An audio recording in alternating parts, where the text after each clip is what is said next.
जय माँ काली। भारत माता की जय।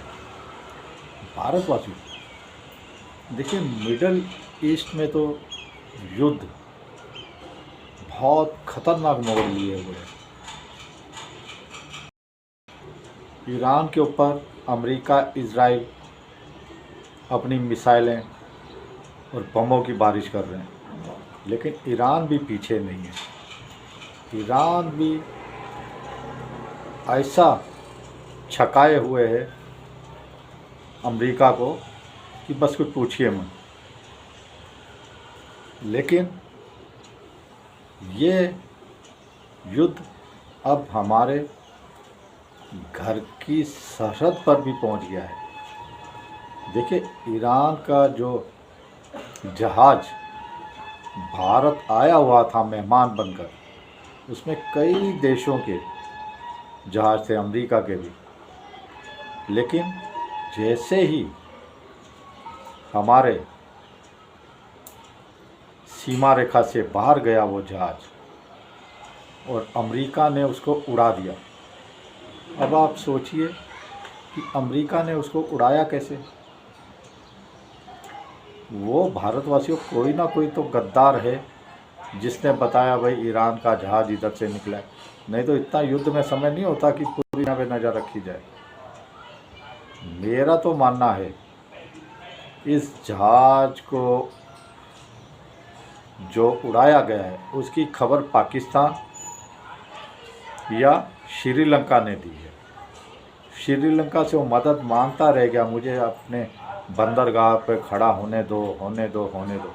श्रीलंका ने अमेरिका से डर कर नहीं, लेकिन एक जो गुंडा मवाली होता है उससे तो खैर छोटा मोटा बंदा डरता ही है ना। अमेरिका तो आज की तारीख में गुंडा है। अब ये युद्ध क्यों शुरू है? ये युद्ध कोई खेल खिलौने के लिए नहीं शुरू है।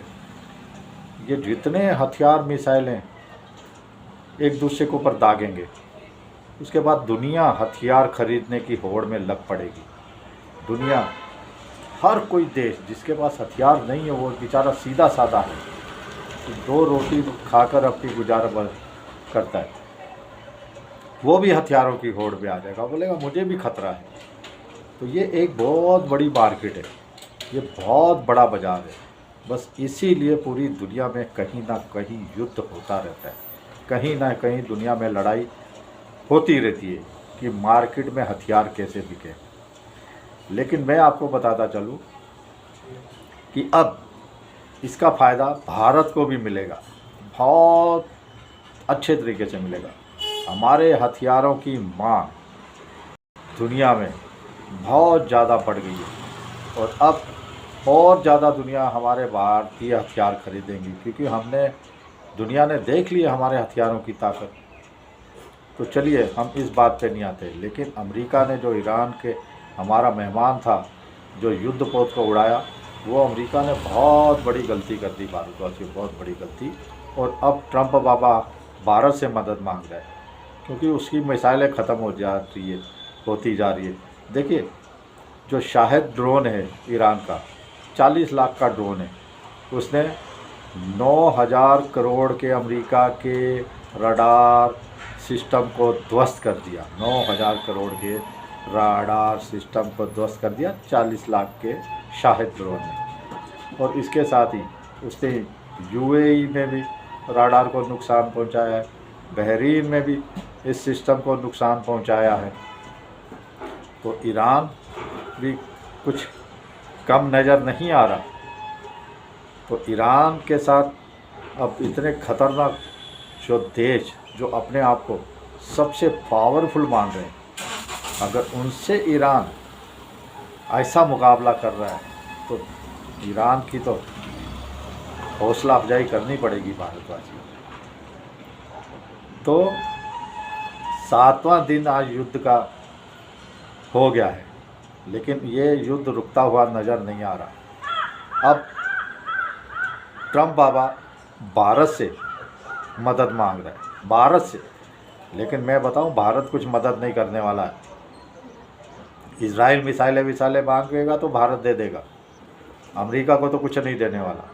और ट्रंप जेलेंस्की कैसे बेइज्जत कर रहा है, जेलेंस्की को जैसे बेइज्जत किया था अमेरिका ने, ट्रंप ने, अब जेलेंस्की कह रहा है मुझसे मदद मांग रहा है ट्रंप, मुझसे मदद। ये होता है वक्त वक्त की बात भारतवासियों।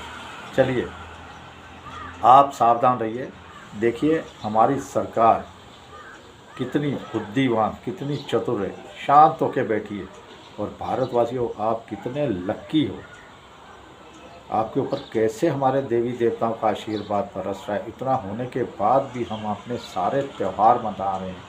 होली का पावन त्यौहार कैसे पूरे भारत में धूमधाम से, बिना किसी टेंशन के, बिना किसी सोच विचार के, उल्लास और उमंग के साथ मनाया।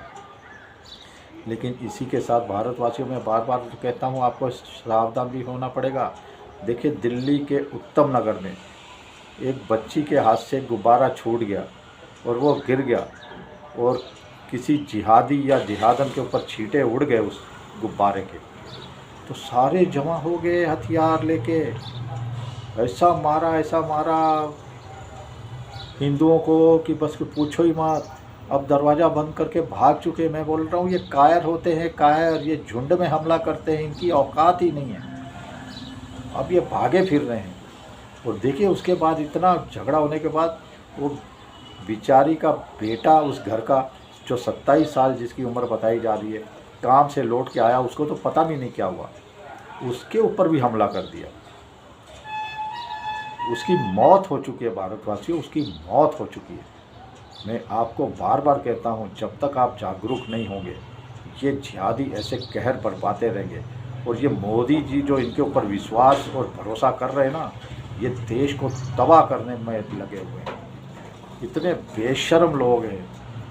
खामनेई ईरान में मरा, खामनेई को निकालेंगे, ये जिहाद ने अपने पेट से भारत के अंदर निकालेंगी खामनेई। अरे दफन कर देंगे हम इधर ही, जो तुम्हारे पेट से खामनेई निकालोगे तो। भारत का क्या लेना देना खामनेई। इतने आतंकवादियों को पाल के रखा है उसने, हिजबुल्ला, हुती। ठीक है हमारे उससे बिजनेस के रिलेशन है, हमारे उससे रिश्ते, लेकिन खामनेई को तुम भारत से निकालोगी अपने पेट से। बेशर्मी की हद होती है इनकी। ये भारत को चैन से जीने नहीं देंगे जिहादी और जिहाद ने मिलके। भारतवासियों इनके ऊपर हमें भी कठोर होना पड़ेगा, हमें भी एकजुट होना पड़ेगा। बाबा ने कहा है बटोगे तो कटोगे। अब समय आ गया है। आप लोग तो खुद ही बटे फिरते हो, इसीलिए कटे जाते हो। दूसरा देखो इनकी ताकत, इनकी पावर क्या है। बॉम्बे हाई कोर्ट में पहुंच गए ये लोग कि हमारे को एयरपोर्ट पे नमाज अदा करने के लिए जगह दी जाए। एयरपोर्ट पे इनको नमाज के लिए जगह चाहिए। ये जिहादी कोई जगह छोड़ेंगे? देश की कोई जगह छोड़ेंगे? ये तो बॉम्बे हाई कोर्ट ने धमका दिया इनको, बोले बेशर्मो तुमको शर्म आनी चाहिए। तो भारतवासियों आप लोग एकजुट रहिए। जैसे 27 साल का बच्चा जिस घर ने खोया है उसका क्या हुआ होगा बताइए। ये जिहादी मानसिकता, और मोदी जी को इसके ऊपर विश्वास ही नहीं ख़त्म होता। इनका प्रयास ही उनका ख़त्म नहीं होता कि प्रयास कर कर के मर जाएंगे मोदी जी एक दिन इनसे। भाई इनका विश्वास जीतने के लिए, टुकड़े वोट के लिए जो जितना तुष्टिकरण मोदी जी ने किया, सत्यानाश देश का किया ना, उतना तो कांग्रेस ने भी नहीं किया था भारतवासियों।